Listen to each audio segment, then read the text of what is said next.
Lalu pemirsa Booster SCTV, polisi mengungkap praktek prostitusi yang dilakukan oleh pendatang keturunan Asia di Amerika. Mereka menyewa apartemen-apartemen mewah, salah satunya yang ada di belakang saya ini. Dan mereka berdalih bahwa praktek prostitusi ini adalah bisnis penyedia jasa foto model untuk fotografi. Praktik prostitusi di Amerika adalah hal terlarang. Dari 50 negara bagian di Amerika Serikat, hanya satu negara bagian yang memperbolehkan praktik prostitusi, yaitu di negara bagian Nevada. Itu pun tidak seluruh wilayah. Awal November 2023, terungkap praktik prostitusi terselubung yang dilakukan kelompok imigran Asia. Kebanyakan perempuan yang dilibatkan dalam bisnis terlarang ini juga dari Asia. Di Boston, negara bagian Massachusetts, tindak kriminal ini terungkap. 3 orang, semuanya warga keturunan Asia ditangkap. 2 orang dari Massachusetts dan 1 orang dari California. Mereka menyewa apartemen-apartemen mewah di berbagai kota besar untuk menjaring pelanggan berduit.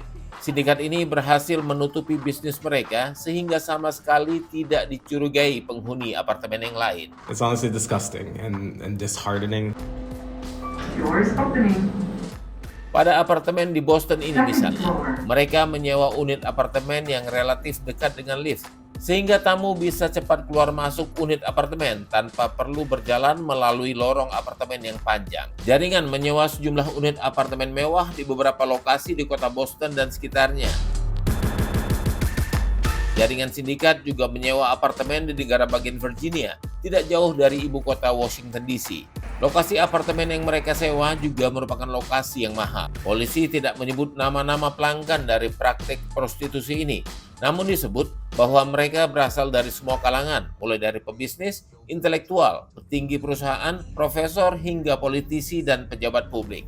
They are doctors, they are lawyers, they are accountants, they are elected officials, they are executives at high-tech companies and pharmaceutical companies. 3 orang anggota sindikat yang ditangkap adalah Han Lee, usia 41 tahun, Jun Myung Lee, usia 30 tahun, dan James Lee, usia 68 tahun.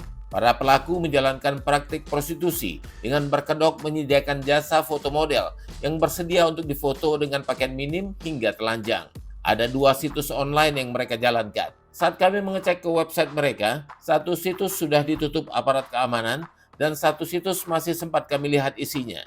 Di situs itu, mereka memajang foto perempuan yang mereka akui adalah para foto model.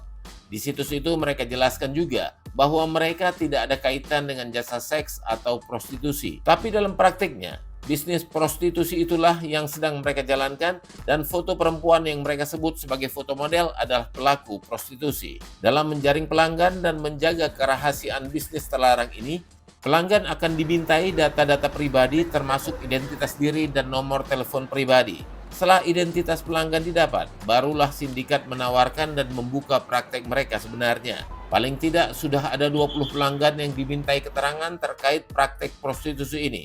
Salah seorang dari pelanggan memberikan bukti berupa pesan yang dikirim oleh sindikat ini terkait paket yang mereka tawarkan.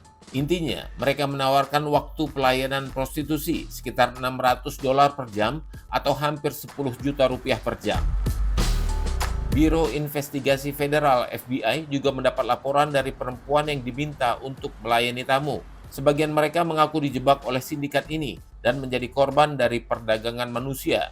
Para perempuan muda ini berasal dari berbagai kota di Amerika dan mereka dipindah-pindahkan ke lokasi-lokasi yang berbeda. Buying sex is not victimless. These men who are purchasing sex are wealthy, they're well connected. We have to make sure that there's accountability.